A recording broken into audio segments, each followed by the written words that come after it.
All right, time again for the Press Box Podcast. And today's episode, as you see from the title, it's part 2 of our National Baseball Hall of Fame in or out discussion. And in this episode, we'll get into a few more guys that are already in the Hall of Fame, and most notably a few more post-2002. So a few more modern guys, but also a few more classic guys. And in the second part of this podcast, at the end, we'll bring on Uncle Joe, a previous podcast guest and lifelong Nationals fan. And he'll break down the Nationals World Series win from his perspective. And we'll talk a little bit about potential national players in the Hall of Fame that could go in the future. So look forward to that as well in the second half of the podcast. But without further ado, let's get into this episode.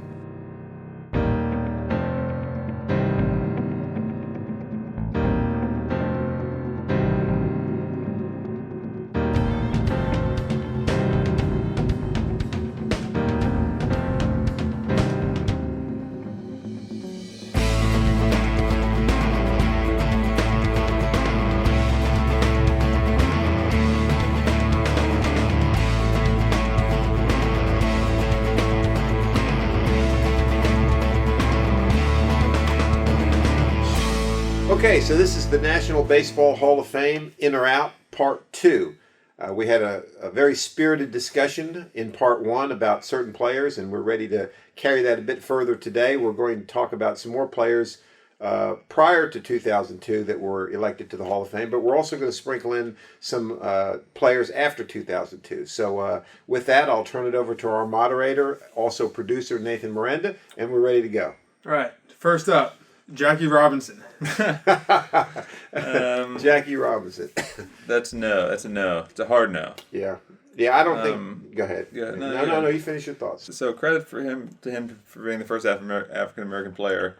But I think that's more of an issue where if you're inducted into the Hall of Fame, it should be about what you did on the field. So there needs to be something in there, maybe a jersey, maybe memorabilia, say, hey, this is what he did for baseball, because it is a baseball museum. But Hall of Fame, no. I mean, he played what? He played, I think, only 9 years, right? He played only for the Dodgers from 47 to 56. Yeah, so he played 9 years. Okay. Now, he won one MVP. He was the MVP in 49. He was the Rookie of the Year in 47. Okay. You want to give his whole stat line? Or? Yeah. Right. Before you do that, let me give my 2 cents on it before the stats either bear me out or make me wrong. But I was going to say that I think you'll be surprised that his stats were pretty good. Okay, I think he was a really good player. And then you also have to look at the fact that whatever stats he produced in an environment that not many, if any, players ever had to deal with. Okay, being the first black player in the major leagues and taking a lot of the abuse that he took from visiting fans and even from visiting ball clubs, even pitchers throwing at him, for whatever reason. And then my other point would be, after we hear his stats, I think if you let Ozzie Smith in the Hall of Fame, based on our first show, you should let Jackie Robinson in. So with that, let's listen to his Would you say he was a dream? A dream? Well, I'll tell you, Leo Durocher says, quote, he was a great competitor who could do it all. He was a great player and manager's dream. Yes. If I had to go to war, I'd want him on my side, end quote. Speaking of war, Joseph, do you have his war to kick us off with? 61.4. Okay. All right. His career batting average was .311. Okay. 1,518 hits. Okay. 137 home runs. 197 steals. How many All-Stars? They didn't even list his RBI. Like, that wasn't even important. Yeah. He did. Or, Joe, you have the All-Stars. 734 for RBIs. Okay. All-Stars is a 6-time All-Star. It's nice, but it's not a Hall of Fame. I mean... He was the batting champion one year. Okay. I want to make one quick... if he should be in the Hall of Fame, who else should be in the Hall of Fame? Carl Everett. Because he had about the same at-bats, about 200 less hits, more homers, and a little lower batting average. So, I mean, why not put him in? Yeah. I like Carl Everett. Yeah. Yeah. Let me say this. Speaking from, I always think of this when I think of Jackie Robinson from the movie Little Big League. Was he actually the first African-American player? Because remember that quote from the Little Big League? The guy says, you want me to say Jackie Robinson, but I'm not going to. Well, I don't know. He was the first that really... Supposedly, he was the one that was... Broke the barrier. Yeah, right? After him, it was like the floodgates, and right. they allowed more people. Right. So there might have been somebody who had like a few games or something. Right. Okay, continue. All right, so I would say Jackie Robinson. I mean, if you look... I have to say, based on the statistics, hearing them, I agree with you. I don't know that those are Hall of Fame worthy. 9 years. 10 years. Well, 10 years, okay. So he averaged about 70 RBIs a year. He did have a good career batting average. His hits, he averaged about 150 hits a year, which is not terrible. I mean, by any stretch of the imagination. But again, a point that I was thinking about earlier today was that, most of when guys get elected to the Hall of Fame, right? They're being elected at that moment in time, and the only thing you can compare them to are guys that were prior entrants into the Hall of Fame, right? Or their peers from that era. As you move forward in time and you start looking back on some of these men, we're comparing, like you said, Carl Everett. Well, Carl Everett played in modern times, right, in the 2000s. Well, it's easy to compare him to Jackie Robinson now, but when Jackie Robinson was up for induction, you couldn't really compare that. So it's a little, I think some of it is jaded by our comparison against guys today with some of these older men. True, but I'm sure back when he was inducted in... he was inducted in 1962. I'm sure people who might have disagreed with him would have had some guy they could have thrown out, like, you should let Jim Smith in, if you know what I mean? Like, I'm sure there are other players they could... Look, this point may come up again, but the Hall of Fame is the best of the best. And you know who was in 1962 already? Ty Cobb. Yeah. So does he belong in the same Hall of Fame as Jackie Robinson as a player? Or does Jackie Robinson belong in the same Hall of Fame as Ty Cobb? No. All right, so he's not on that level as a player. All the other stuff is important, but we're talking about players here, so I'm going to say no. All right. I'm going to have to say no, too, based on the stats. Right. Yeah. Okay. Let's continue with the Robinson surname and move to Brooks Robinson. That's a good one. That's a really good one. Let's start by looking at his stats, because you don't know much about him. Well, the first thing I think of is defense. Like, yes, he's one of the best defensive third basemen. Which he was. I don't know if that'll get you in the Hall of Fame alone. I don't know much. Ozzie Smith. Yeah, I don't know much about. Brooks Robinson can do a backflip though. I don't know much about a lot of these guys, but every time I see like an image of him in a book or anything, it's always in the field. Like I feel like I don't know what his batting stance looks like. I just typed him in online. I got a fielding picture. Yeah, I have no idea if he bats. I know he throws right-handed, but I don't know if he bats right or left-handed. I think maybe the Orioles DH for him and let the pitcher hit. I don't know, but you want to start with the stats? Yeah, let's start with the stats. All right. First of all, how many years did he play? All right, he was on the played for the Orioles from 19 years. What? 23 years. Yeah, 55 through 77. Okay, so that's quite a long career. Okay. Yeah. His career stats: 267 batting average. Okay. 2,848 hits. It's more than I thought. Yeah. 268 home runs. Right. 1,357 RBI, and 1,232 runs. And he was MVP once. 64. 78.4 WAR, 18-time All-Star, 16-time Gold Glove. See? One MVP. He did win one MVP. World Series MVP. One MVP, yeah. He was a World Series and MVP. an All-Star Game MVP. Wow. I wonder how many people have done that. Well, he was World Series MVP, what, 70? It's not saying the year here. But that, yeah. You know what would make him the perfect ball player, according to Johnny Pesky? If he could run. Quote, Johnny Pesky says, quote, if Robinson could run, he'd be the perfect ball player. So obviously we know that Brooks Robinson. Okay. So he's a four-tool player, right? He just doesn't have the right. But he's in the Hall of Fame. Those are pretty good numbers. But see, again, you wonder if the people that are making these decisions, do they reward longevity? You know. Yeah, that's like the term you hear thrown out is compiler. Like, right, he's a compiler. He came up when he was 18. Right. And last year he was 40. Right. So if you stick around that long and play every day like he did pretty much, I mean, he didn't really start playing every day until his third or fourth year, but he just kind of compiled a lot of numbers. But that's true, he did. But see, here's another one to look at. His career batting average was, what was it, Nathan, 268? 267. Okay. He had 2,800 hits in 23 years. He only averaged 120, 130 hits a year. Well, his 162-game average for hits was 159. Okay. So he averaged 159 hits a year. Okay. That's not 15 bad. homers, 76 RBI, and 267 for his 162-game average. All right. So, I mean, if you look at it from that aspect, I would say no, but... Let me ask you this question. We both agreed both agreed that Jackie Robinson is not a Hall of Famer. Right. If Jackie Robinson played 23 years, all right, and acquired some of these statistics, would he be would we feel differently looking at? I guess I should have asked it a different way. If Brooks Robinson would have only played 9 years and had similar statistics, it would look like Robinson. Or if Robinson played this many years, he would look like Brooks Robinson's stats. Right. So that's why I think longevity, maybe not in our minds, but in the minds of the voters, carries some weight. He's a compiler, like you said. Are you saying that by being a compiler, you say that is a good reason to participate? Or are you saying that you don't agree with that? That's not a reason just because you're a compiler. I don't know. I don't agree with it. I think longevity should be a factor because if you can stick around the big leagues for 23 years, then that's good. But you think maybe look at that single season average, because that way you can tell you might have played 20 years, but you have a good single season average. If you look at the 162 game average, that's a good way to look at it, isn't it? Did they play 162 back then, or did they play something different? I think they played 154. Right. It doesn't matter. Well, for a while. Continue. Well, he played 162 games in 1961. That's right. Did he? That's right. Anyway, yeah, the 162 game average isn't great. When you span that out over 23 years, yeah, he's almost got 3,000 hits. Right. That's what almost, you know what I mean? As opposed to a guy that maybe played 13 years, 14 years, and his 162 game average is a lot higher and stuff. I don't know.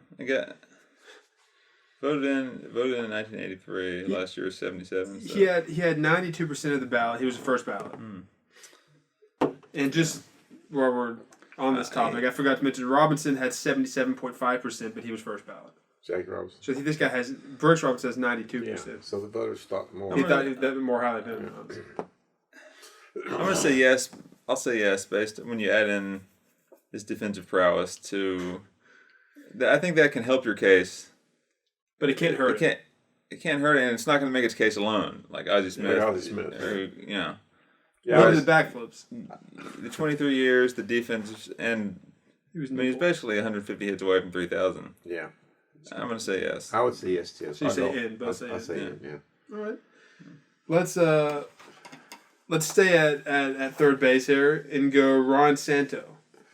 Inducted into the Hall of Fame in the class of 2012. Wow.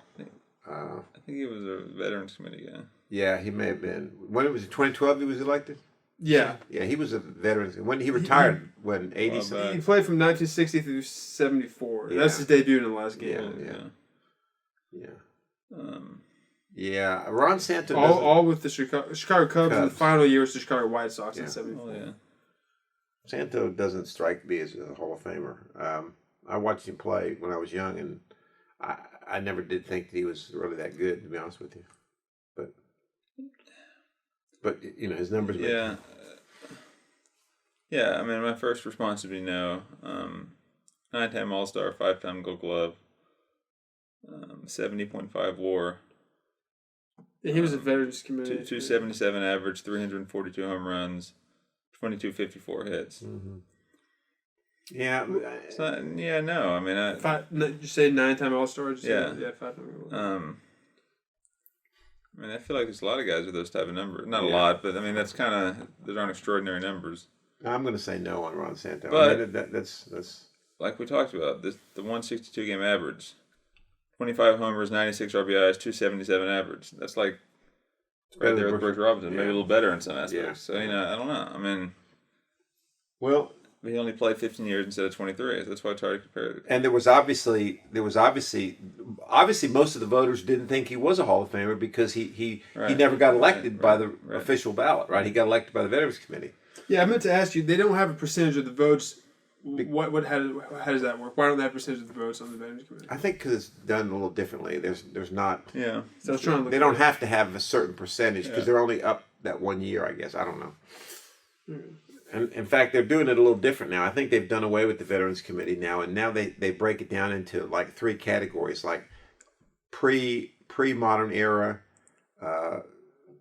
what they call the I don't know what they officially call it, but like mid 60s, 70, 80 era, and then the modern era. And each year they look at a different group. Like this year they're looking at a group from that middle era, 60s to 80s, of guys that have passed their 15-year deadline. In other words, they can't be on the ballot anymore, Right. but they're looking at these guys to see if they deserve to be in the Hall of Fame. So you say that I'm going to was say no. I would say no on Ron Santo. no, both of you. All right. Let's move to a. And to real quick to that point, I mean, if the writers don't vote him in his first 15 years in the ballot, then he's probably not a Hall of Famer. Right? That happens a lot, though. There's a lot of guys that vote. I know. So I'm saying it shouldn't be that. Yeah. I don't know. So almost after 15 years, then you would be in favor of just you're off the ballot. There's no way you can get in. Right. Right. Yeah. If you right. Yeah. That's right. Yeah. Let me ask you a question real quick, just for the sake of my own knowledge. Do you have Cal Ripken on the list? Are we going to discuss Cal Ripken? He's on the list. You want to just move to him I'd now? like to move to Cal Ripken. All right, I have an Cal agenda Ripken. with that, by the way. All right. Let's go. Let's change course and move to Cal Ripken. But wait, before we finish though, so we're agreed Ron Santo. No. No. I'm going to say no. I'm going to say no. Okay. Cal Ripken Jr. Cal Ripken Jr. Okay. I thought there should be like a shoe-in thing, but Now, I guess you have a case. here's- It is true. Yeah, No, that's it's not. I had planned on discussing. Here's what I was Babe saying. Ruth, go. You told me that Joe DiMaggio is in because of the hit streak. Cal Ripken's in because of the consecutive games played streak. Okay, so I want to look at their stats. I want you to pull up. Are you looking at? I don't Reference? think I'm just Okay. going to go ahead and say I'm going to make a prediction that I don't think you're going to like what you see comparing. And that's fine. And if I don't, All right. I will eat humble pie. All right. Okay. I could be wrong too. So you look up DiMaggio. and I'll look I have up Cal Ripken. DiMaggio. I have DiMaggio's page pulled up, and I have Ripken's. Well, The only thing is the war for DiMaggio. I don't have to pull up right now. you don't have that I'll pulled pull up? up his. You pull it Oh, up. you're on Ripken's page. I'm going to pull up Ripken. I got Ripken up right Oh, now. you want me to I'll pull up pull up- DiMaggio? I'll pull up DiMaggio. Hold on.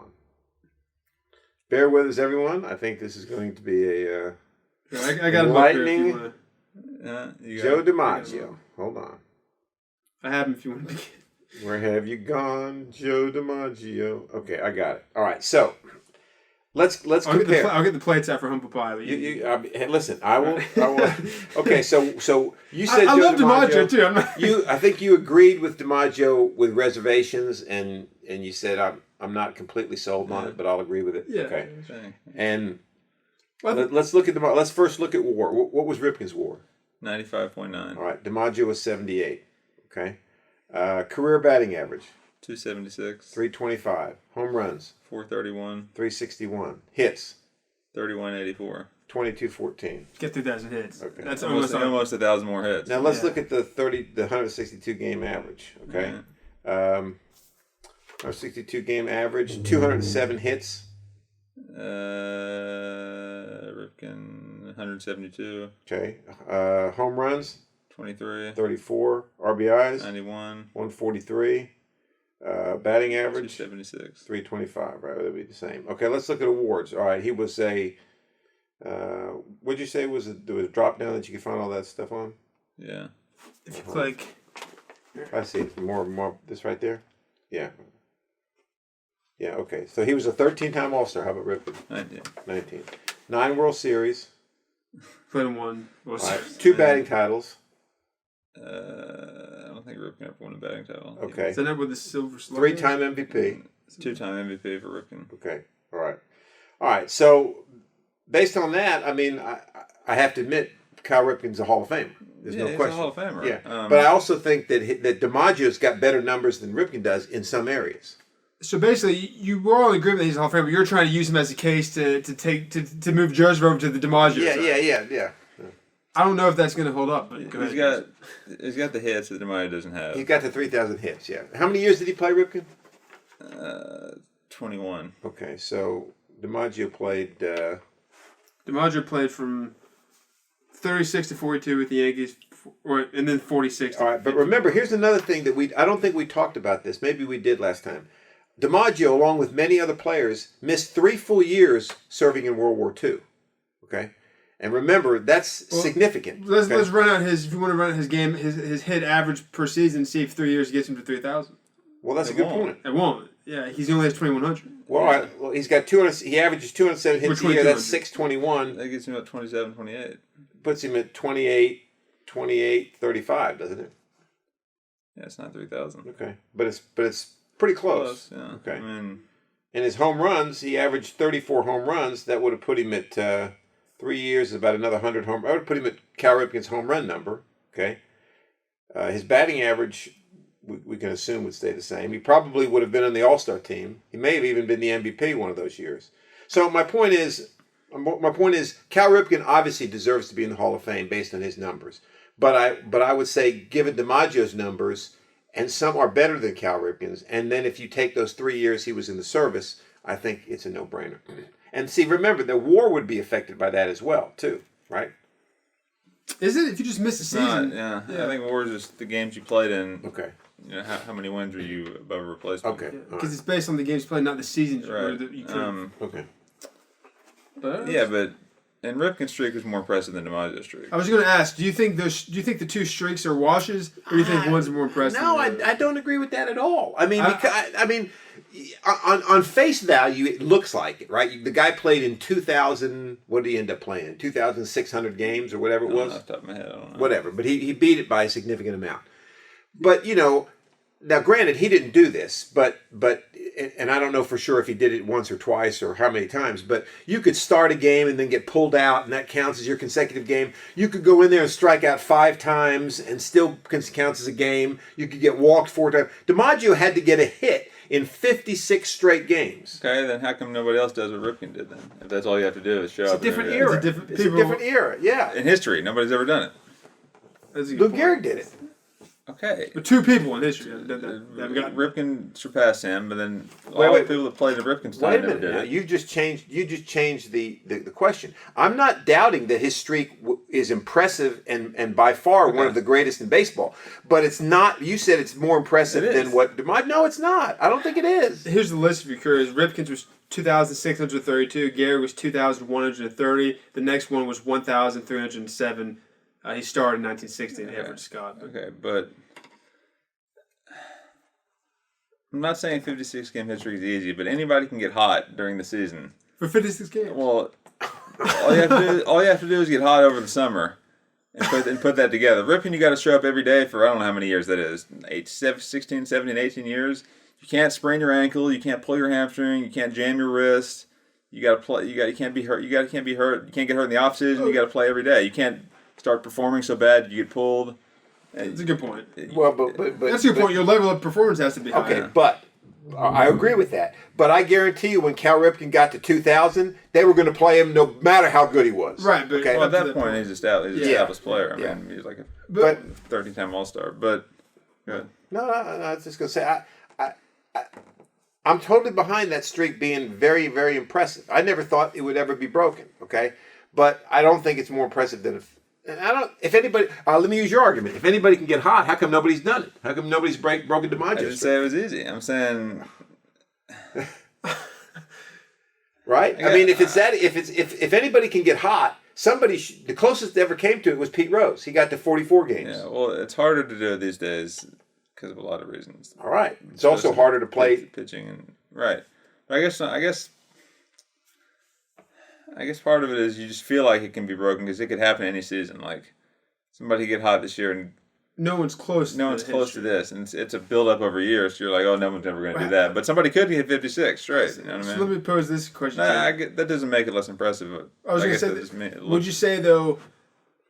What you just said about you can't show up with a sprained ankle, you can't jam your finger, you can't get hurt over the offseason. Would you say a lot of that is can it be attributed to his the type of shape he's in, I'm sure, and whatever. But would you say a lot of that's just luck? Yeah, some of it's luck. Is there any luck involved though in hitting safe in 56 games? I don't know if that's any luck involved in that. I guess there could be involved in that too. Single, but not as much as what you were basing earlier. All right. Well, let's move on, and let's just say that both Cal Ripken and Joe DiMaggio belong to the Hall of Fame, and that both of their streaks were very impressive, and will most likely never be broken. And most likely will never be broken. That's correct. Right. That's correct. Okay.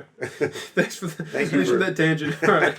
Now you brought up Cal Ripken. Well, no, I did. I brought up Cal Ripken, but it was on the list, so we just went to. It was on the list. We checked him off the list.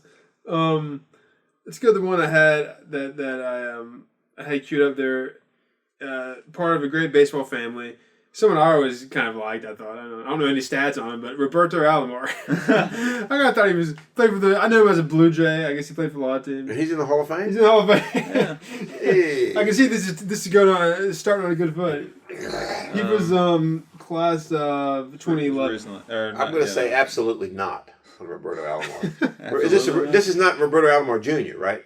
Just Roberto Alomar. Roberto Alomar. Yeah. Roberto Alomar. He was he got 90% of the vote. But 2011. He wasn't first. It's not first ballot. No. He wasn't first ballot. No. His last year was 04. Okay. No, I'm going to say no. Yeah, without looking at any numbers, I'm going to say no. Also, the guy's spinning umpire's face. 67.1 WAR, 24 hits, 210 homers, 300 lifetime batting average on the dot. Spit someone's face. 67.1. He was a 12-time All-Star, 10 Gold Gloves, All-Star Game MVP, 2-time World Series, winner. Again, he's a nice player, very good, but not Hall of Fame. I mean, how many years did he play? 17. Well, what position did he play primarily? Second base. Second base, yeah. Yeah. See, so again, 6 foot, 184. Okay. So when you go back to our 183 kilograms for you Canadians go. When you go back to our comparison of your positions, I would say that probably, second base is a weak position in the Hall of Fame. Yeah, he's got Jackie Robinson played second base, right?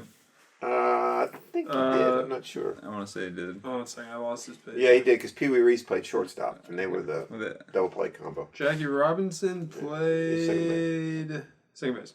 Yeah, they have similar WARs, those two.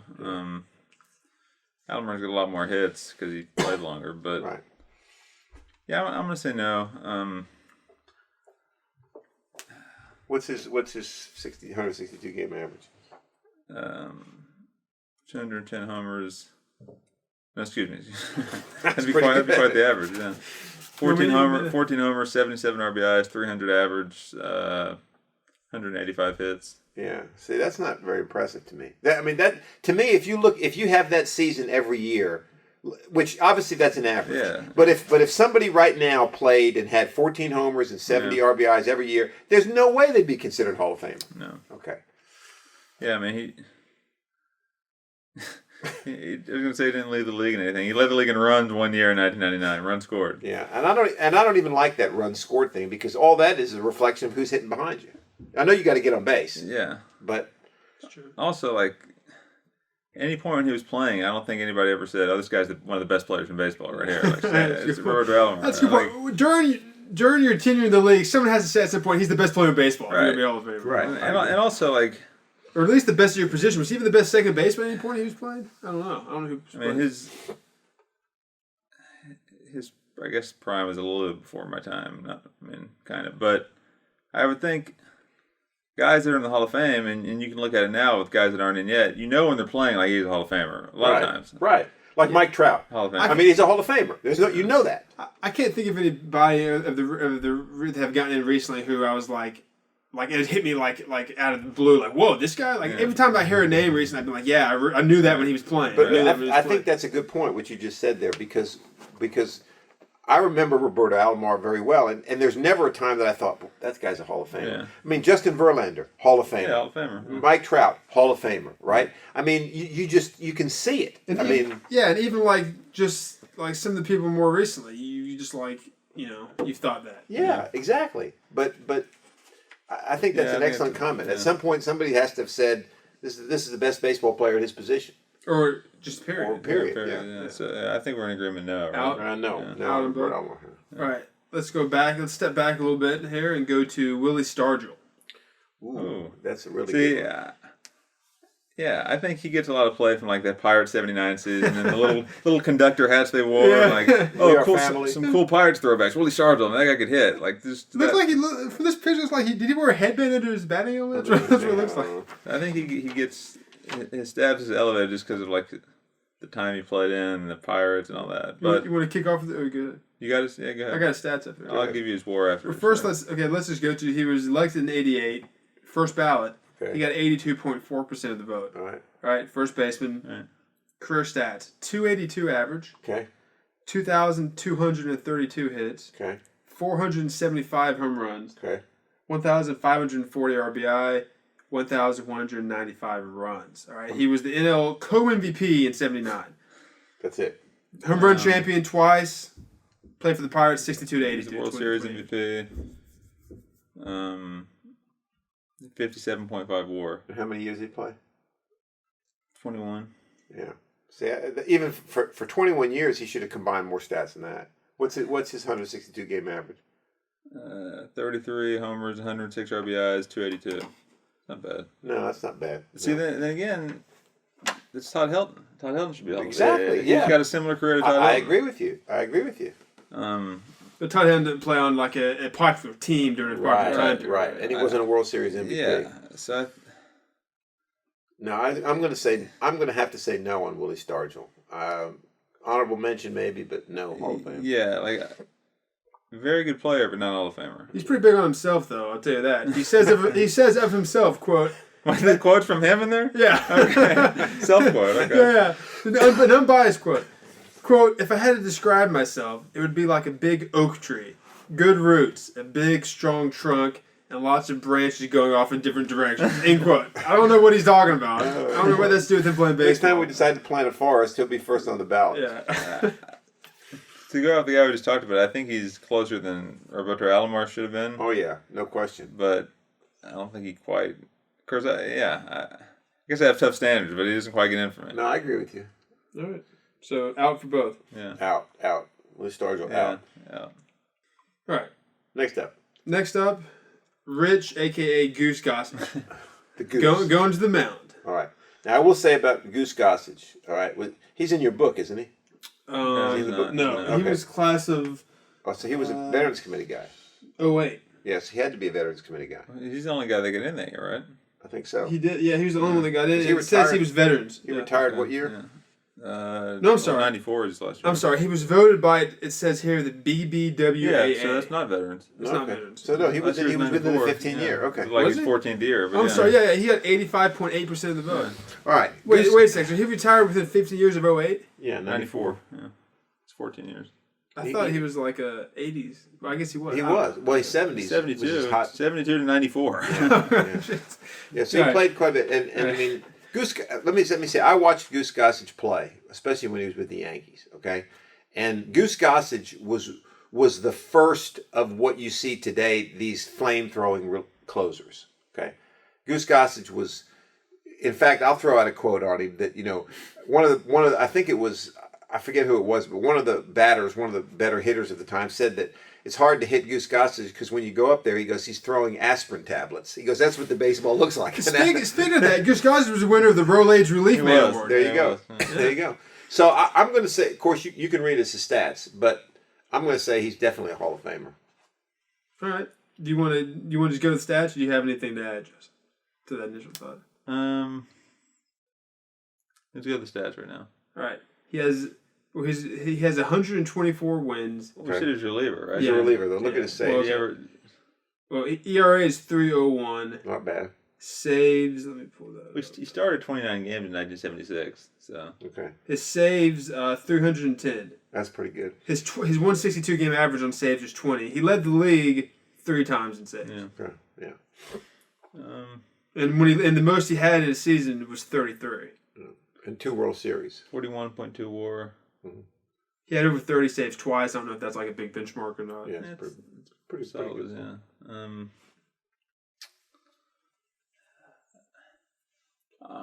I guess I'll say yes, but you could talk to me either way. Like, if you made a good case for him, no, I could agree. I could see no, and I could see yes too.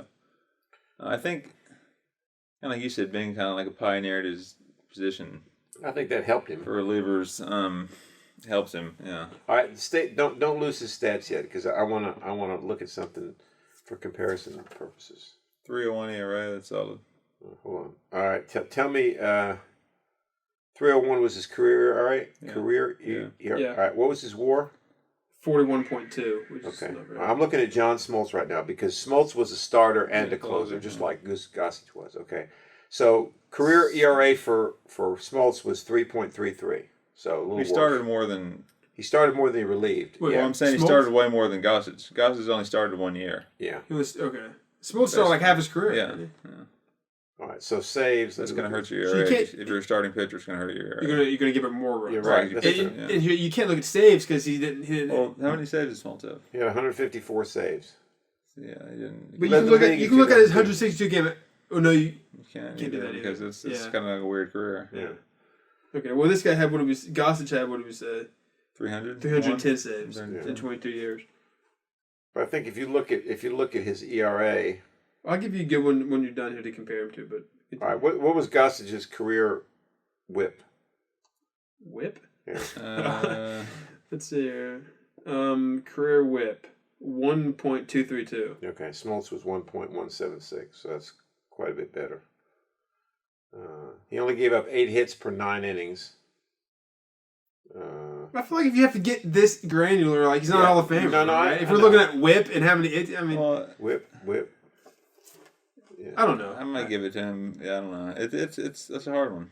All right, look at. I'm gonna say no. Do you have Baseball Hall of Fame? You have Baseball Reference picked up? Okay, so this is Smoltz, Cy Young Award, 8-time All-Star, 95 World Series, Silver Slugger, Rolaids Relief, and National League Championship Series MVP. That's just the best hitter in his position, though, right? So, Yeah, I know. Yeah.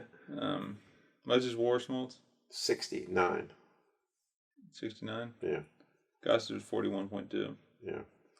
No, I think Gossage should be in. You say in, Joseph? I'll say in, but You say you could talk me either way. Do you want to? I think are we all in agreement that Smoltz is definitely in? Yeah, Smoltz is in. There's no question. Well, about I think Smoltz. for the next guy, I think it's kind of a good comparison talking about pitchers who has a very small WAR too. Trevor Hoffman. His WAR is 27.9. Right. He had a lot of saves. He has a lot of saves. Yeah, if you want to go by WAR, I don't know how. Doesn't he have the second most saves of all He time? has 601 saves. Yeah. He has double what Goose Gossage had. Yeah. So I guess I just answered my own question, but continue. You can discuss. Well, again, see, here's the thing: is you When did the save become a stat? Do we know? Yeah, I want to say. Let's see if I can find that Yeah, out. I want to say like 1982 or 83. Let me see. I'll look that up if you guys. Save stat. It was first the save. 1 second. It didn't become an official stat until 1969. Oh, really? That According to MLB. that Okay, early? well, Gossage played in that time. Yeah. Okay.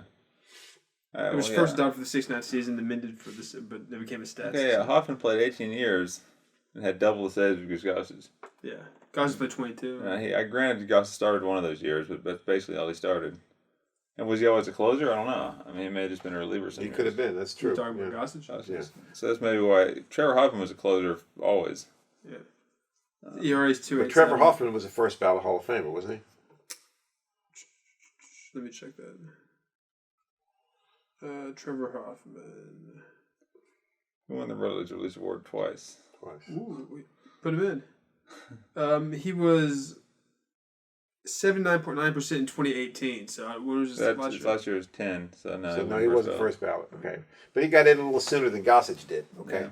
so I think again, I think going back to what we discussed in episode or part 1 of this series is that just like catchers are a different breed, I think relievers are a different breed too when you start comparing them. You know, they have their own little thing, and I think Hoffman got in I think Gossage got in because there really had never been anybody like him, you know, up until that point, if that makes any sense. You know what I mean? Yes. He was kind of like maybe Eckersley might have been one that you could compare at that time. But so I think that's why they eventually put him in the 14th year or whatever of his eligibility. Because they hadn't seen anything like it. But you're saying now, no, they could look back at that now. You can look back and compare against something like that. You're saying after people like him have come into the league, some of these big time closers, you think now maybe the people, if you could ask them who voted for him, might look back now and say, well, now I know what we know, we wouldn't put him in. Yeah. But at the time, we hadn't seen anything like it. Yeah. To use the thing we mentioned before, which I always thought Trevor Hoffman played when I was knew what was going on. I always thought this guy's probably a Hall of Famer. Well, yeah. He Mariano never Rivera hurt him because That's a great. If Mariano Rivera never played, he would be right. You'd be like, oh, Trevor Hoffman, one of the greatest closer of his time. So I was gonna say, I never thought when I would think of great closers, I never thought I'd always be Rivera would pop in my head, but Hoffman was always second, and I always thought it just seems like a guy that just accumulates a lot of saves, but you don't hear about him as much as. Well, I'll tell you another guy that you both Joseph's probably heard of him. I know you probably have. Lee Smith. I mean, he had almost 500 saves, but he was an earlier era Is he in the Hall of Fame? Yeah, he should be in the Hall of Fame. Is he in the book? No, I think he got in later on the veterans maybe. We'll go Lee Smith. Let's see here if I can find him. Somewhat recent.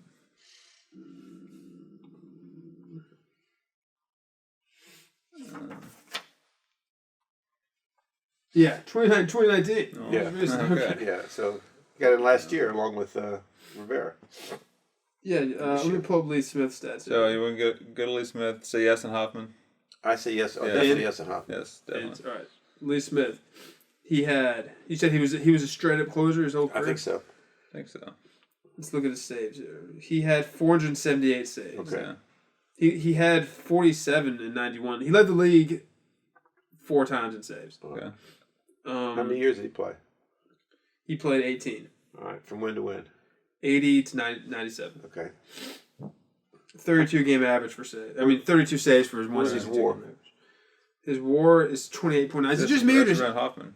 it was like? What'd you say? It's right around Hoffman. Yeah. Yeah. Is it just me though, or it seems like do all closers not have a very high WAR stat? See, Or what's the maybe deal? not. I mean, Because let's look at Rivera's. I know what WAR is, but I don't know the formula Yeah. used. So Yeah. maybe it's Rivera's is only 56.2. Yeah, but that's double those guys. double those Right, guys. right. It's But closer. for a regular player, that would be low. Right. Right? So, yeah, Or it'd be average. It'd be average regular. the formula must skew away from relief pitchers a little bit somehow, or closers. Somehow. I wonder. Yeah, I wonder if it takes into account how good your team is.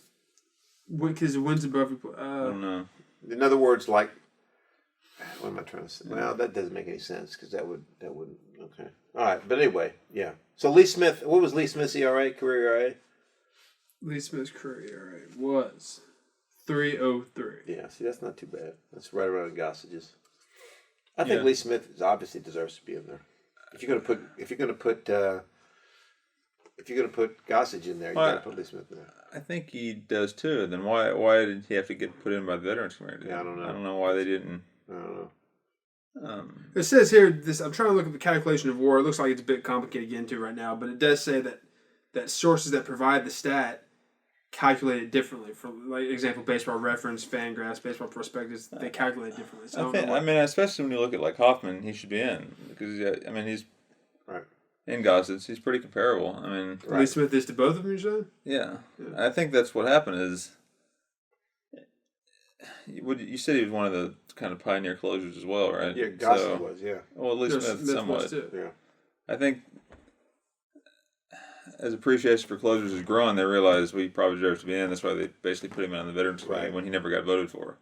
Because see, they look back and say, if we let Hoffman in, if we let Goose. That's a really good point right there, Joseph. Excellent point. Is that Gossage, when he retired, I don't think the value of closers was what he it is waited today. 14 years too. Yeah. I think is that nowadays the value of the closer is becoming more and more impressive. You know what I mean? And whereas back then you had closers, but I don't think they didn't pitch to 3 guys. They might have pitched 3 innings. You see what I mean? So if people hold them, Position is valued more. If it's valued more now, then somebody like Gossage who got in back then, he didn't get in back then.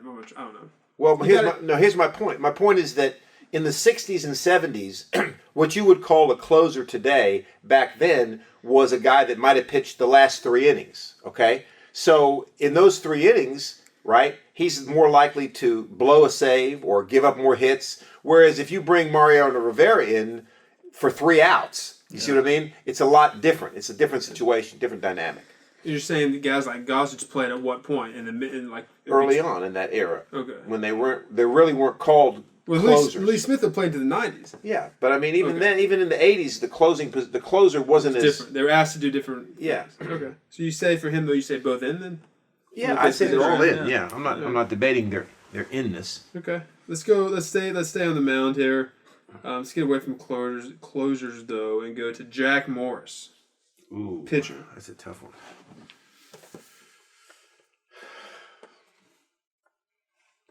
Jack Morris, Class of 2018. All right. First of all, With Hoffman. tell me what years he played. He played 77 through 94, 18 years. So he waited. You said he was inducted in 2018. Yeah. All right. So he was 24 years. He was a Veterans Committee guy too. Yeah, he was a veteran. Yeah.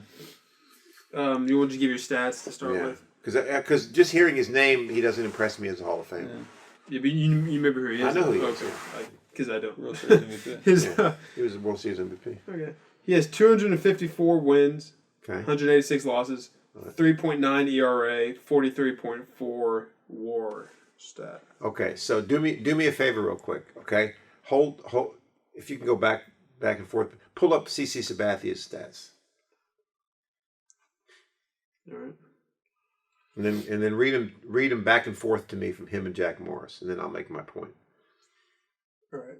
So, WAR stat, Sabathia is 63, Morris is 43.4. Okay. Wins, Sabathia 251, Morris 254. Okay. Losses, Sabathia 161, Morris 186. Okay. ERA, Sabathia 3.74, Morris 3.9. Okay. My point is, most people will tell you today, if you say, is CC Sabathia Hall of Famer? Most people will tell you, yes, he is. I think he is. Okay. Well, if he is a Hall of Famer, then I think Jack Morris is a Hall of Famer. Would you agree with that statement? Based on those statistics? Sabathia played 19 years, Morris played, 18. So, yeah, it's pretty similar careers. Yeah. Actually, very similar careers. Yeah. Morris, 5-time All-Star. Sabathia was a 6-time All-Star. Sabathia won a Cy Young, though. Yeah, but they each won a World Series, and Morris was an MVP of the World Series. Morris won 3 World Series. I'm good with that. He won 3 World Series, okay. But he won one with the Tigers, didn't he? And 2 with Twins. But do you all then think it's a foregone conclusion that, not what people would say, but you all would say Sabathia is a Hall of Famer? CC Sabathia? I would say because if you say yes to that, you're right. But if you say no to that, then you can debate. No. I would say he is. But what I'm trying to say is, it doesn't matter really what I say. What my point is, as I listen to supposedly baseball experts on all these shows, they all talk about CC Sabathia as headed to the Hall of Fame. Okay, so if he's headed to the Hall of Fame, then Jack Morris's induction is warranted. It just came fairly late for him. Yeah. All right. I agree with that. Yeah, I'd say he's probably in. Yeah, I mean, I think you'd have to put him So you in. both say in. Yeah. All right. Let's move on. All right. Next up, Dave Winfield. Elected 2001, 84.5% of the vote, first ballot. First ballot. How many years he played? Played quite a few, didn't he? Yeah, he played with the Pirates from 73 to 80, and the Yankees from 81 to. Well, he played for a lot of teams. Let me just give me the years he played. Yeah, let me pull up his official. He was the one. He was the first guy. He was. I think the first 22 years. How many? 22 years. 22 years. Okay. Yeah. We'll need to look at his. He's another one that's a compiler too. I think. Maybe. Yeah. Let's look at his stats. Do you want to give initial impressions, or you want to go stats? My initial impressions. I think this is a big enough name. Let's do initial impressions. All right. Yeah. My initial impressions of Dave Winfield are that he's a Hall of Famer. Yeah, me too. I think anytime you play for the Yankees and do pretty well with him, it helps you too. Maybe, but and he was the first. He was the one that pushed the Hall of Fame to finally deciding that they would be the ones to decide what cap you went in on, because he played for so many different teams that most people thought he was going to choose the Yankees. See, and that would be a slight. He spent a lot of years with the Padres. Yeah. All right. So I think he went in as a Padre, if I'm not mistaken. But you said that was the Hall choose. After that, the Hall now chooses what cap. He chose one? Used to be the player could choose. I said he obviously chose San Diego. Yeah. And people thought it was a slide against the Yankees. Yeah. No, they didn't think that at all. I think there was, when he was getting ready to go in, there was a lot of question about what he was going to choose. I got you. And I think he was leaning toward the Yankees, but then the San Diego people felt. So then the Hall of Fame got involved, and then he said, "Look, I'll go in. I'm going in as a Padre." I got you. So after that, Hall of Fame said, "We'll just take it off your." We're going to take it off the player's plate. Cool. Right. Well, let's go to the stats. All right. Outfielder, career stats: 283 average. All right. 3,110 hits. There you go. 465 home runs. Yeah. 1,833 RBI. 1,669 runs. 223 steals. And he doesn't look like he has he's a 12-time All-Star, but no other real, huge, he wasn't MVP or anything. 64.2 WAR. Yeah. What was his average? 162 game. 25, 100, and 286. 283. Yeah, that's not bad. And then 3,000 hits. I mean, yeah. He did. And almost 500 home runs. Yeah. Yeah. Yeah, he's a Hall of Fame. I think he's in. Yeah, no question. To finish up with him, because he was more your era. would you consider him one of the best players when he played? Like, you're like, yeah, Dave Winfield, one of the best players in baseball. Like, What era did he play again? What were the years again? I mean, he plays from 73 to 95. It's kind of like right in your wheelhouse. Yeah, that's a good question. No, I don't think I ever looked at him as one of the greatest players that ever played. I definitely looked at him as one of the greatest players currently playing. Okay, that's kind of what I meant, I guess. That's what you meant, right? Yeah. Right at the time playing, would you like this guy the best guy in the league? No, I never thought he was the best in the league, but I thought he was pretty close. He was up there. You just think he was one of the best outfilders in the league? Yeah, without a doubt. Yeah. What position would you say that he played in one spot or what?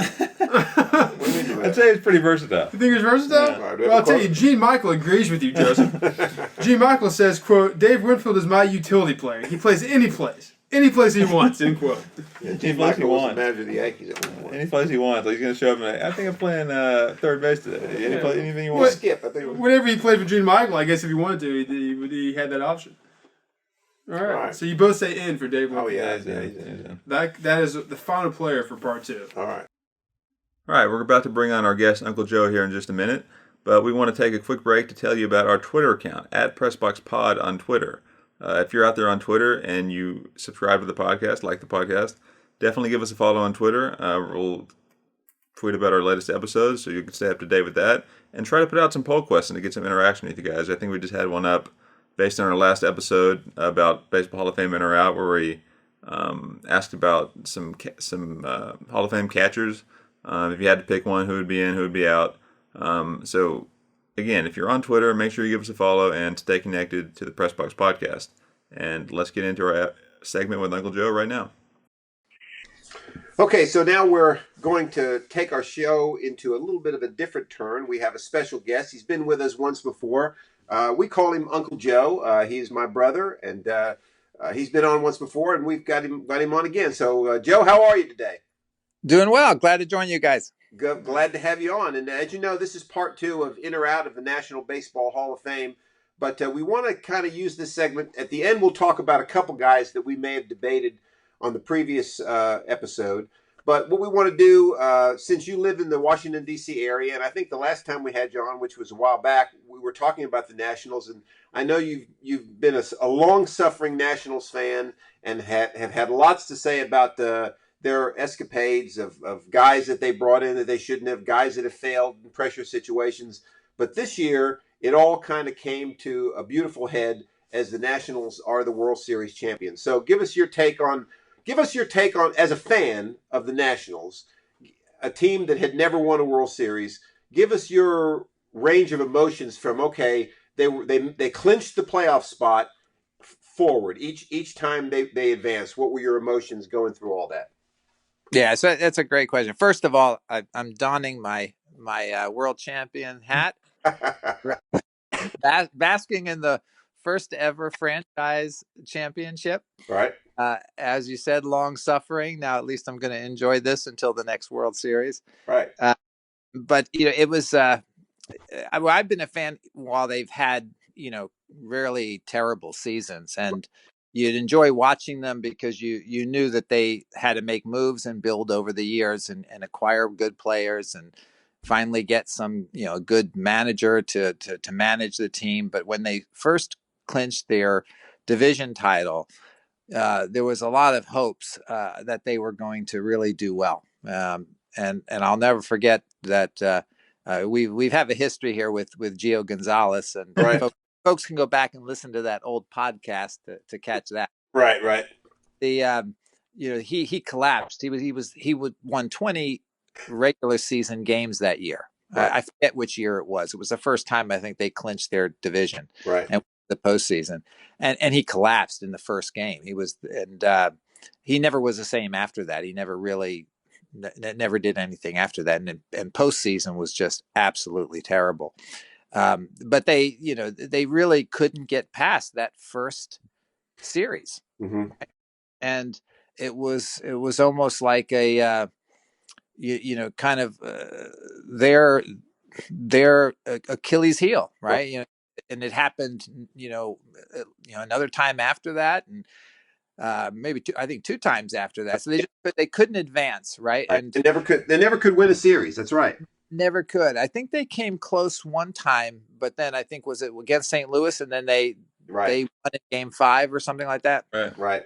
Yeah. So that was heartbreaking because they got close, but no cigar.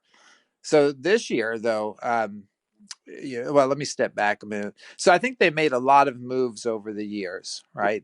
The one thing though that was missing, at least from a fan's perspective, is that even though they had won their division at times, and even in years that they were supposed to win the series, there was one year they were touted to win the series, and they just never really put together a decent enough season and never gelled as a team. But they never seemed like a solid team in the dugout, right? Like they got along, they had fun playing the game.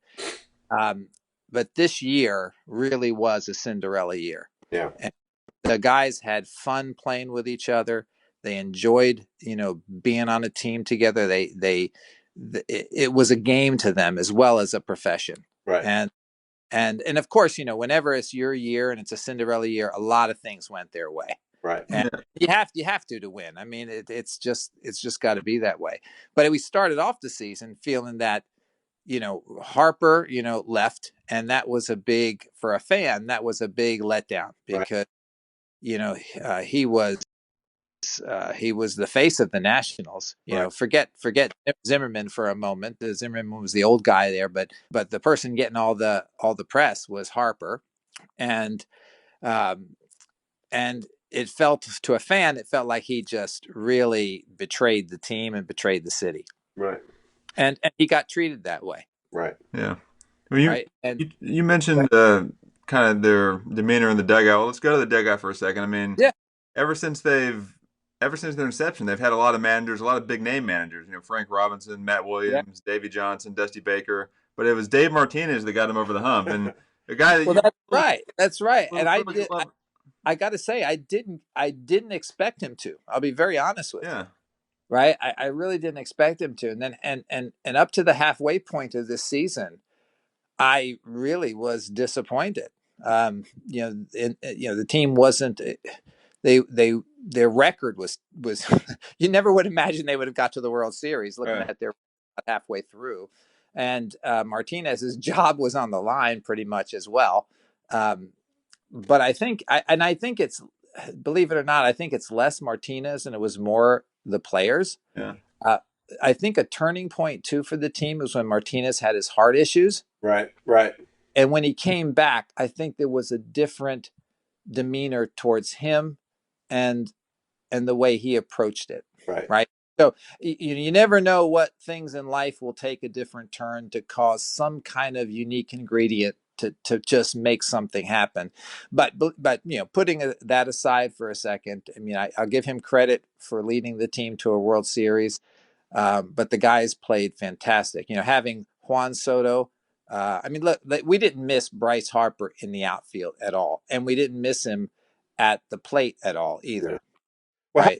How much do you think, I mean, it's kind of ironic that when Bryce Harper, the face of the franchise, leaves, the Nationals win a World Series. And I think, how much do you think that maybe while he was there in pressure situations in the playoffs or the regular season, I think the rest of the team might have been looking to him to be the guy to make the key hit or to make the big play.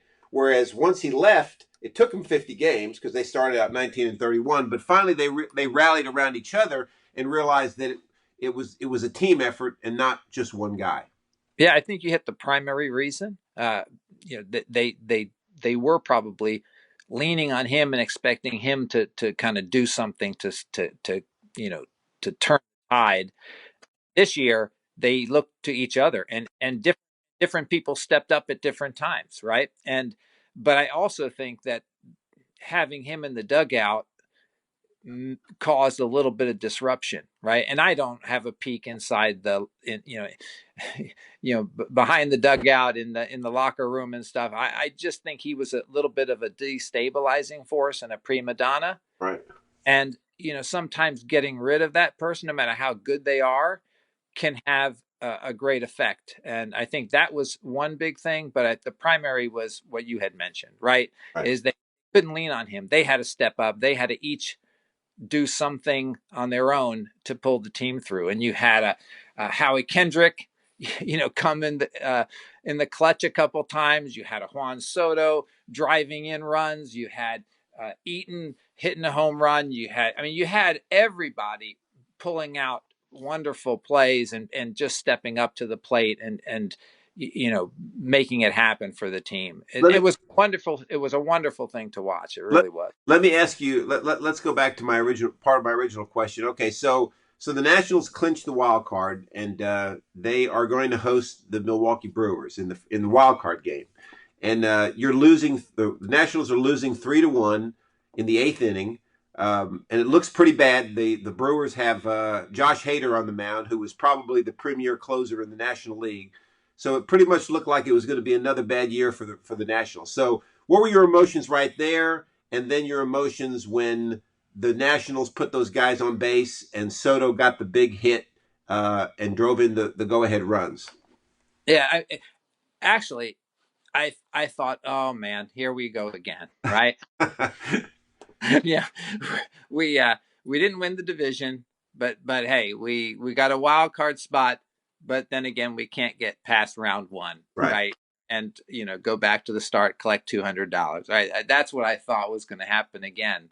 Then when they put the guys on base and Soto hit that line drive, ran and drove in the runs. I mean, it was just then something there made you think, not necessarily World Series, right, but that this is a different year. Yeah. And that set the pace on every series. Right. They fought, and that was their whole thing, right? It was, hashtag finish the fight and finished, right? And I've got a big poster in my office that says that.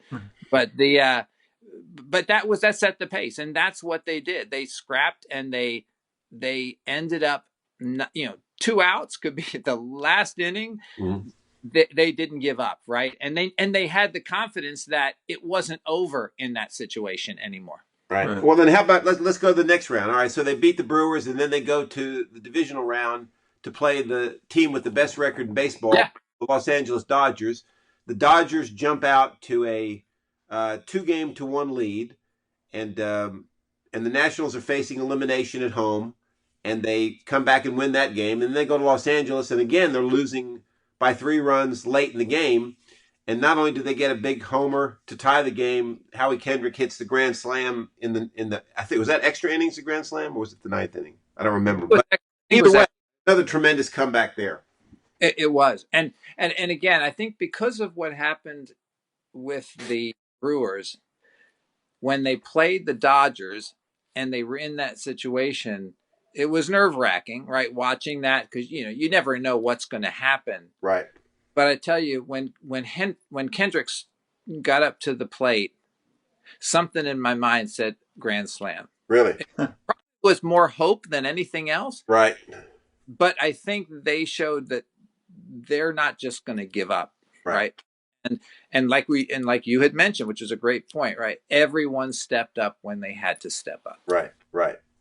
And again, when you have a Cinderella year, those things happen. Next year, they could be in that same situation and nobody produced. You never know, right? Right. That's true. Yeah, that's true. So then, obviously they swept the Cardinals then and started off hot in the World Series. But at any point, especially when they were down 3-2 heading back into Houston, did you ever write them off, or were you hoping they could win in Houston?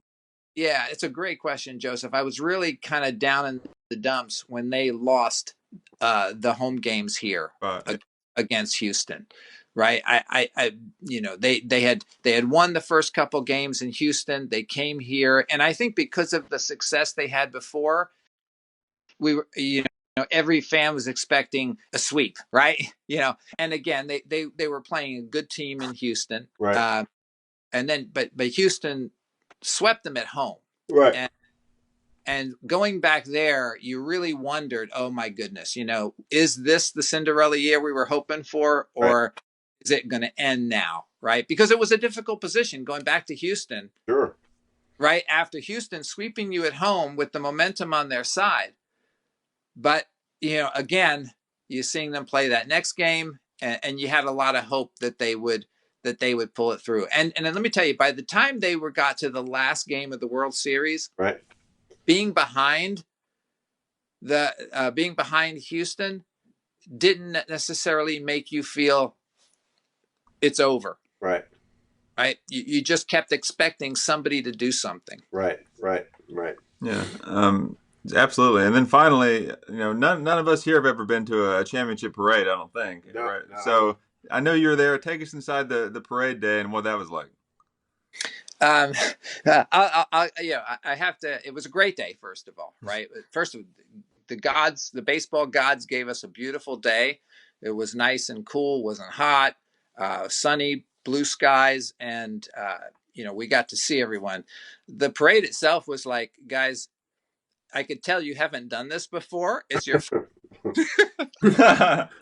because they had like one bus with two guys on it. Right. Then they bring two buses with, I don't know who the hell was on top of those buses.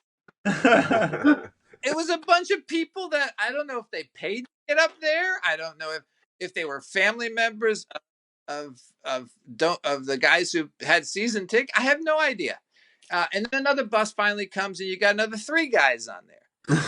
And it took about 20 buses before you saw the whole team. and you'd have a bus go by and then you'd wait. Yeah. Maybe a little league team would come by and you'd give them some there and you'd wait.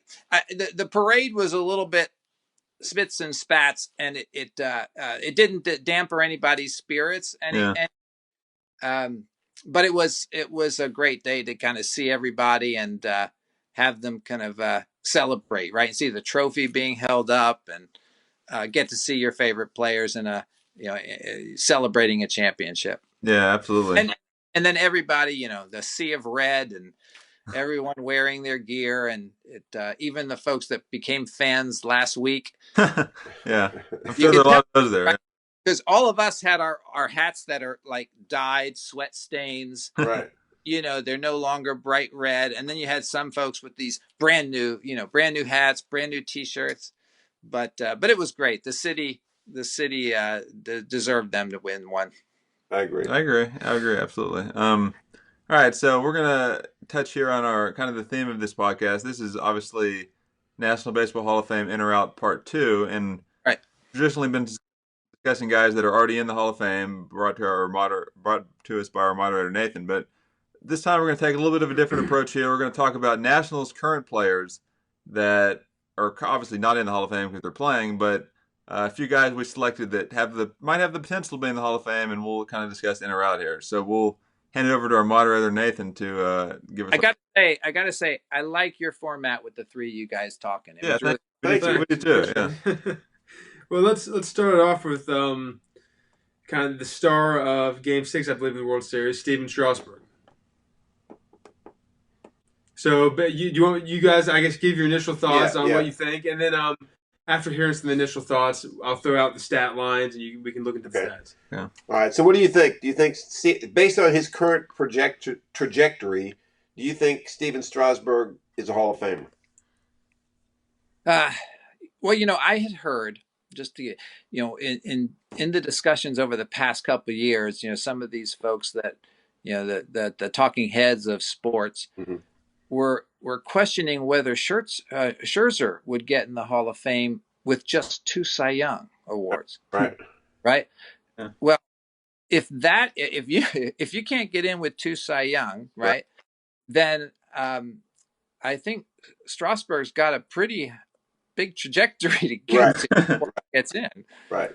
Yeah, I think he had a great year, but he's had a lot of years where he's been hurt. This was his first, I think, full healthy year. Right. Yeah, my initial thought is no, just based off looking at that. But Nathan, go ahead and hit us with some of these stats here. Let's see what they say. Okay, we'll start off. I know we like to discuss WAR, see how many wins above replacement he had. His career is 33.9. Okay. He has 112 career wins, 58 losses, and a 3.17 ERA. How many strikeouts? 1,695. He's a 3-time All-Star, World Series MVP. Right. And that's about all that, Yeah. Well, see, How many years in the big leagues?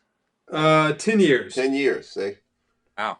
Yeah, so, 112 wins, that's not a lot. And I think you have to get to at least 200 to be even in the consideration for the Hall of Fame. Yeah. Now, his strikeouts are pretty high. He's probably going to, assuming he doesn't get hurt, he's probably going to end up with, I would say, close to 3,000 strikeouts. But, right now I'd have to say probably no.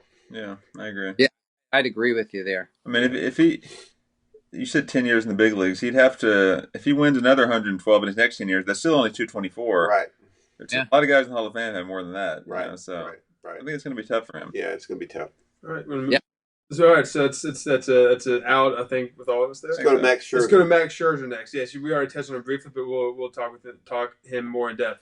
You want me to throw out a stat line? Go ahead and throw out a stat line. So his WAR is 60.3. All right, so that's pretty high. Yeah. He has 170 wins. Okay. 89 losses, 3.2 ERA, 2,692 strikeouts. He's a 3-time Cy Young Award winner and a 7-time All-Star. Okay, see. And he has played 12 years. All right. So to me, that's pushing on the door of the Hall of Fame.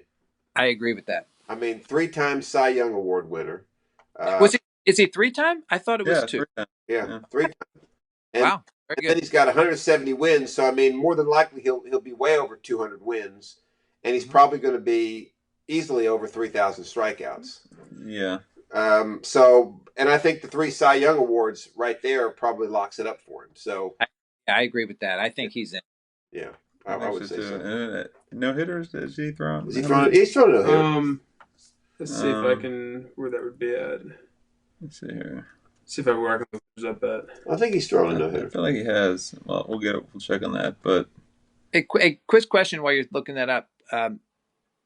Maybe a stupid question, but when you've got when somebody's played with multiple teams, right? Right. And get in the Hall of Fame, what team gets displayed in their bust? Yeah, I can give you the story behind that. Up until Dave Winfield was elected to the Hall of Fame, which was, I don't know when he was elected. We talked about it, but it's been a good 20 years since he's been elected to the Hall of Fame. But Dave Winfield played for the San Diego Padres most of his career and was an excellent player, and then was signed by the Yankees as a free agent and was a great player with the Yankees. So the debate came about. The Padres had nobody in the Hall of Fame at that time. So the question was, he's probably going to go in as a Yankee, but he was getting pressure from the San Diego population to go in as a Padre, okay? Because that's where he started his career. So I think he was leaning more towards the Yankees, but since it became such a big hullabaloo that Major League Baseball then finally passed a law, or that's probably not a good way to say it, but handed down an edict that said that from now on, when great players were elected to the Hall of Fame who played for multiple teams, Major League Baseball would make the decision what cap they would wear. In other words, which team they would go in as. So at that time, Winfield ended up going in as a Padre. Okay. yeah, and I think in this case, obviously, Scherzer's not done it. I think he'll go in as a national. Oh, yeah, no question. And he's pitched 2 no-hitters both in 2015. Right. And he also had a game in 2016 where he tied the major league record for strikeouts in a game with 20. Yeah. Two of his Cy Young awards had to be with the Nationals. Yeah, they were. Yeah, yes. they were. I was going to say he's one of 6 players that have won in both leagues, the Cy Young. Okay. That's right. Yeah. That's They another- won for Gaylord Detroit Perry, and 2 of Pedro the Nationals. Martinez, Randy Johnson, Roger Clemens, Roy Halladay, and Max Scherzer. Right. He also has 2. I've never heard of this. He's pitched 2 immaculate innings. Do you know what that is? Yeah, so That's- it's I don't know if that's his 9 pitches. 9 pitches. So Oh, he just 9 threw out pitches, 3 strikeouts. Yeah. Yeah. 3 okay. strikeouts. Okay. So yeah, based on what he's done and the fact that he's not done yet, I think he's a Hall of Yeah. Famer. Definitely Hall of Okay. Famer. All right, we'll move on. All right, next. Yeah, we'll move on to Ryan Zimmerman, the face of the Nationals franchise. The original National. The original National, yeah. We'll start with him. As we said, he came up. We started with the Nationals in 2005, first year of the team. He's played 15 years off the Nationals. Just go ahead and, I guess you discuss up there on stats. Well, my first thought would have to be no. He doesn't seem to be a very impressive player to me, but his stats may prove otherwise. All right. Joseph, an initial. Yeah, my initial thoughts no. Also, I think if if the Nationals do like a Ring of Honor or a Nationals Hall of Fame, he's in. Right. But for the National Hall of Fame, Major League Baseball, I don't think he's quite good enough. All right. Yeah, I'd agree. You would agree? Okay. Yeah, I mean he's also been kind of a jack of all trades too, right? He's been third baseman, he's been outfielder, he's been first baseman, and he steps up and at times he's had his troubles with injuries. Right. But yeah, for Hall of Fame, for the Nationals Hall of Fame, yeah, but for the Hall of Fame, elite, no. Yeah, I think something we've talked about is I don't think he's ever really been thought of as the best player in baseball or one of the best players in baseball. Yeah. He's only had 30-plus home run seasons twice in 15 years. Yeah. Let's put it this way: when he retires, they're not going to do what they did with Jeter and Chipper Jones. Right. No, probably not. Well, he has a 37.8 wins above replacement for his career. He has 270 home runs. Okay. 279 average. Right. 1,015 RBI. Right. How many hits? 1,784. Yeah, no, he's not a Hall of Famer. Two-time All-Star in a Gold Glove. Yeah. All right. That's a no all around. No. Now let's switch to former National Bryce Harper. I think that would be a hot topic to discuss. I'm looking forward to it. Initial thoughts?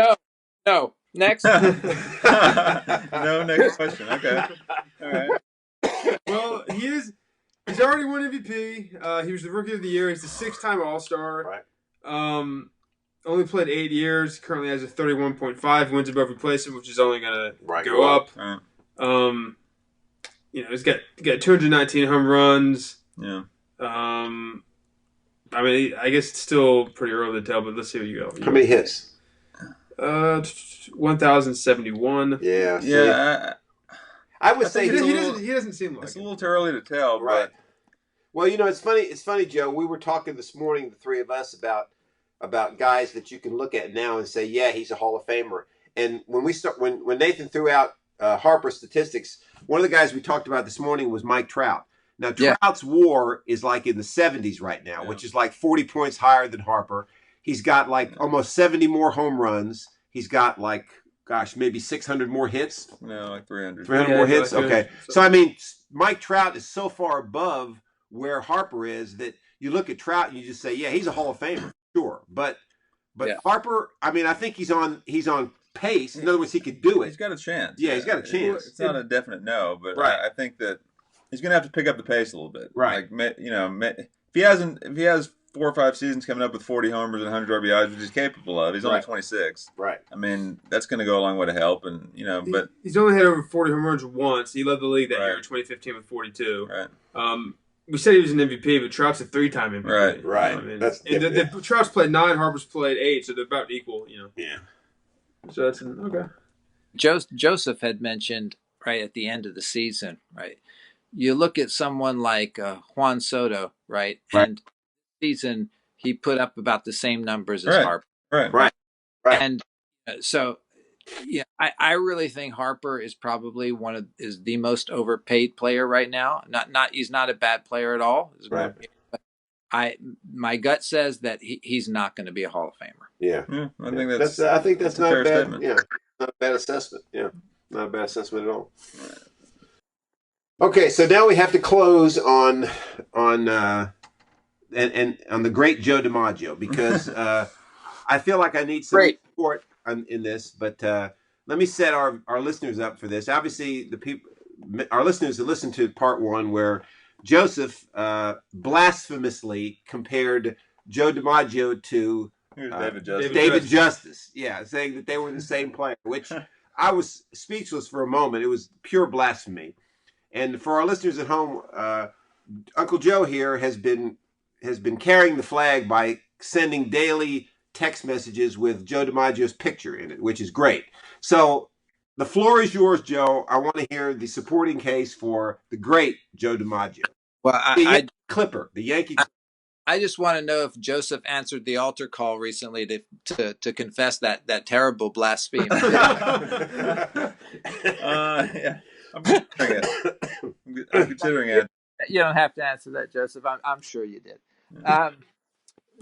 Well, first of all, look, if you're when you look at and think about baseball, right?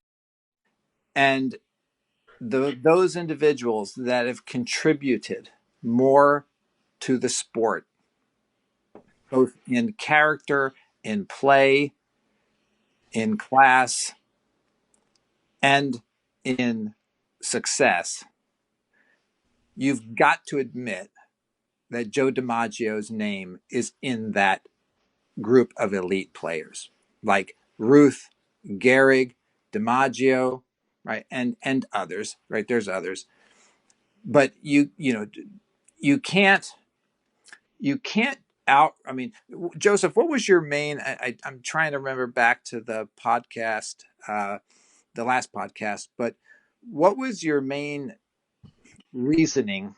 Not right that DiMaggio didn't deserve the Hall of Fame. Well, I was kind of looking at overall statistics, right? He's only got 2,200 hits, 360 homers. Now he has a high average, okay, and his WAR is 78, but that's low compared to a lot of guys that got in. I'm saying that people remember him for his hit streak, okay, and the fact that he played for the Yankees and they won a lot, so they're like, "Oh, Joe DiMaggio, Hall of Fame." Well, just look at him as a player and what he accomplished over the course of his career. It doesn't hold up to a lot of guys. Okay, but let me Let make a comment before you weigh in there, Joe. All right. So give me. We went through this together before we had you on. I think it was the last episode. But what was his average 162 games for hits? 207. 207. He missed 3 full seasons serving in World War II. Okay, so 207 times 3 is 621. So that would have put him at 2,800 hits, which would have been awful close to 3,000. And what was his average for home runs? 34. Okay, so that's another 100. He would have had over 400 well over 400 home runs. So, he served in World War II, as a lot of players did in that era, which hurt his statistics. Ted Williams did too, am I right? Yes, he did. He had over 500 home runs. He played longer than DiMaggio, didn't he? Well, I put it up, but and he had 400. Ted Williams missed 3 years in the military service. Of course he did. Played 19 years in the league, though. Right. DiMaggio played what? 13. 13. That's right. So, go ahead, Joe. Sorry. And no.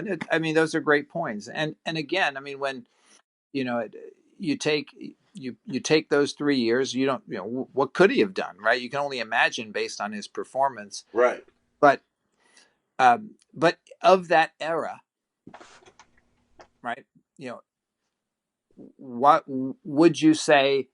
Who else got in within a certain time period that you would say or in the same class that he got in? Right.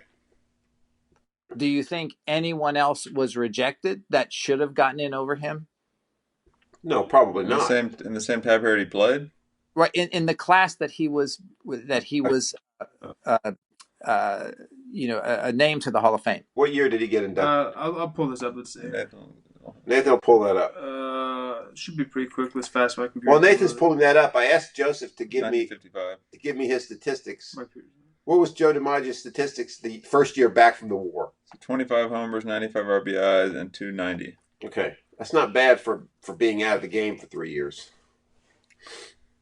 And making the world safe with democracy. Right, and saving capitalism. All right, here we go. So this is the year that he was voted in. So it looks like all of those who were voted in, it was DiMaggio, Ted Lyons, Dazzy Vance, Gabby Hartnett. Right, and then there's a lot of those guys who didn't get in that year. It says eventually became Hall of Famers. Right. So if you look down the list though of the, I guess it's ranked by percentage of the vote they got. The only ones, I don't know how you want to look at it, but the only ones who never got in the Hall of Fame: Hank Gowdy, Duffy Lewis, Dickie Kerr. Everyone else under them eventually got in. I don't know. He's definitely. I don't think anybody else would have taken his spot. I don't think so either. Well, yeah. I mean. And you can't rule out the one big outlying factor that really has to be taken into consideration. He was an Italian American. That's right. Exactly. I don't know how much that helps his Hall of Fame guys. It's very commendable, but I think we can all say probably the best Italian American to play in the movie. Mike Piazza. That's right, Mike. Well, I mean, just for example, all right. I know I compared him to David Justice. Well, take Todd Helton. Okay, he's got more hits. And he played a little bit longer. He's got more home runs, and he's got a 316 average, which is just a little bit lower, and he got a 61 WAR. Well, he's not a Hall of Famer in my opinion. So how come DiMaggio gets in? It's the hit streak and the fact that he played for the Yankees. Because that's your opinion. Yeah, okay. But DiMaggio's also 3-time MVP. No, I don't mean that in a negative way. It's just that the voters, right, are looking at it at that point in time, right? Yeah. And But I think with the perspective of history, right, and everything there, which you could, if you really, and look, I work in numbers, right? You can make numbers support almost any position you want to have them support, right? That's where you got to look at a lot of other factors of that player, right? And I think the ones we talked about, and that's not to change your mind, Joseph. You have your right to that, and we just kid around with you. But I was going to say is that's the factors you got to look at least from my perspective, Joseph. And then who else is and this was later on after he was a Hall of Famer, so it doesn't factor. It's just a key fact, right? That who else is synonymous with a product like Mr. Coffee? Nobody. But what I was going to say is I think in our last episode I did say that he's a Hall of Famer ultimately. I was just trying to say let's pump the brakes a little bit on his greatness. Well, wait a minute. Let's go through this. He was an all-star every year he was in the league. Okay, he was a 3-time MVP winner. Okay, right? Yeah. He averaged 34 strikeouts a season. He only struck out 369 times in his entire career. Okay, I think there also has to be given some talk about consistency. I mean, look at his home runs: 29, 46, 32, 30, 31, 30, 21. Military service 3 years: 25, 20, 39. And he led the league in home runs twice. Led the league in RBIs. Hit over 100 RBIs his first 7 seasons. And then his first 2 years back from military service, he was only 5 and 3 RBIs short of 100. Didn't he have the longest hitting streak for a while too? Well, I mean, yeah, he still does. 56 games. Yeah. Oh, really? Okay, I thought it was broken, but good. The other. What was I was going to say something? I forgot. Keep talking, guys. Maybe I'll remember. No, I'm just saying. Another one of your points, Joseph. He's a Hall of Famer. Okay, but I was going to ask you guys, and how many World Series during his tenure as a Yankee did they win? Oh gosh, 9 World Series. Wow. Yeah. And 9 World Series in 13 years. And given his annual stats, I think he was a major contributor to them with 9. Yeah. Well, that's 9 times World Series, but that means titles or just played in the World Series. Titles. Yeah. Right. Another one of your points, Joseph, though, was that the fact that he was married to Marilyn Monroe. That up his profile. Yeah. Well, look, when he married Marilyn Monroe, that really kicked off her career. You think it worked the other way? Yeah, it worked the other way. Yeah, exactly. Okay. That's a good point, actually. It probably did really kick off her career. Well, and he also was part of a song by Simon and Garfunkel.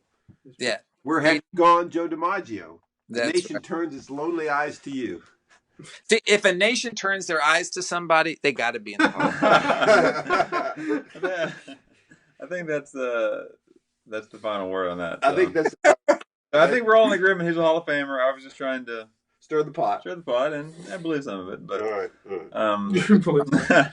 Well, we definitely appreciate you joining us here. Yeah, it was very enlightening. Glad you had a chance to join us. I like your new format, and I'm looking forward to your future podcast, guys. Okay, we'll talk to you again soon. Take care. All right. Take care. Have a good one. You too. And that'll do it for this episode of the Press Box Podcast. We want to thank Uncle Joe once again, our guest, talking a little bit of Nationals with us, talking a little bit of Hall of Fame. That's great. Always great to have him on. Hope to have him on again in the future. And thank you out there for listening to this episode as well. Expect some more of the Hall of Fame In or Out series. Maybe we'll talk about some football, some basketball, and look for the 3-person format a little more with our producer Nathan. I think that went well also. So again, thanks for listening, and we'll catch you next time on the Press Box Podcast.